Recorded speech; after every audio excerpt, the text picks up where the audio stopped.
Alors, le mandataire judiciaire, c'est celui qui est désigné en vertu donc de l'acte uniforme de l'OHADA organisant la procédure s'appliquant donc aux procédures collectives.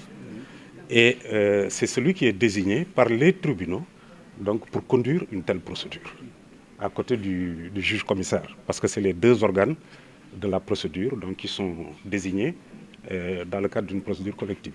Alors, donc, l'association regroupe les mandataires judiciaires. D'abord, il faut commencer par dire que les mandataires judiciaires sont choisis depuis l'acte uniforme révisé de l'OHADA de 2015, donc sont choisis par la commission nationale qui supervise donc qui veille sur la discipline des mandataires judiciaires, donc sous la tutelle du ministère de la Justice, donc sont choisis sur une liste, agréée d'abord par le ministre de la Justice, et puis choisis sur une liste publiée, une liste nationale. L'AMJS, l'association nationale, donc regroupe tous ces mandataires judiciaires.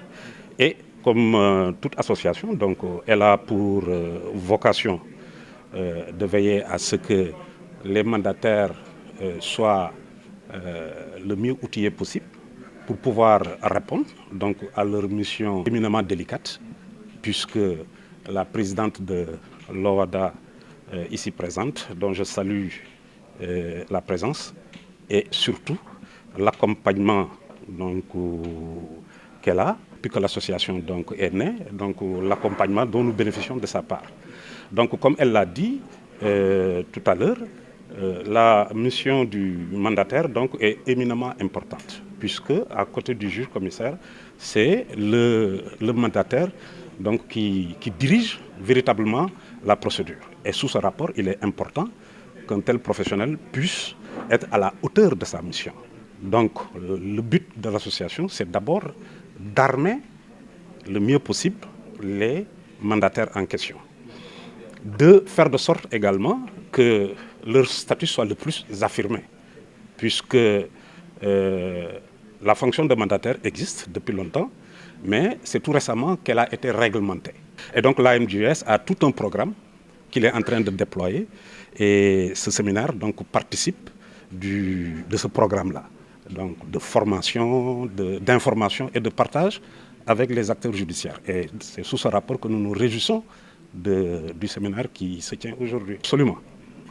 Absolument, puisque cela participerait à faire rayonner, à rendre du moins donc, les procédures collectives le plus efficaces possible.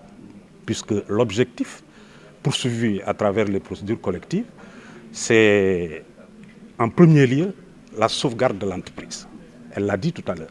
Donc nous sommes des médecins d'entreprise, des professionnels de l'urgence, puisque quand l'entreprise est en délicatesse, donc le dirigeant a le devoir et la possibilité aussi d'avoir recours au tribunal, qui va voir dans un premier temps, par le biais d'un certain nombre donc, de mesures et de dispositions qui sont prévues en conséquence, comment traiter donc, cette entreprise-là.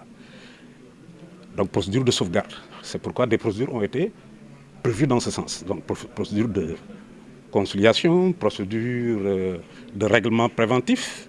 Et si à terme, donc malgré tout, l'entreprise ne parvient pas à sortir la tête de l'eau, donc il s'agira à ce moment également de l'accompagner pour que sa disparition ait le moins de conséquences dramatiques vis-à-vis d'abord du débiteur lui-même, puisqu'il a quand même pris le risque de créer une entreprise, vis-à-vis des créanciers, vis-à-vis des travailleurs.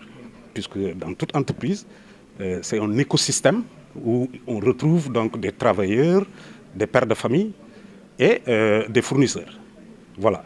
Donc, c'est tout le but des procédures collectives accompagnées par le mandataire judiciaire. Les entreprises ne sollicitent pas directement le mandataire.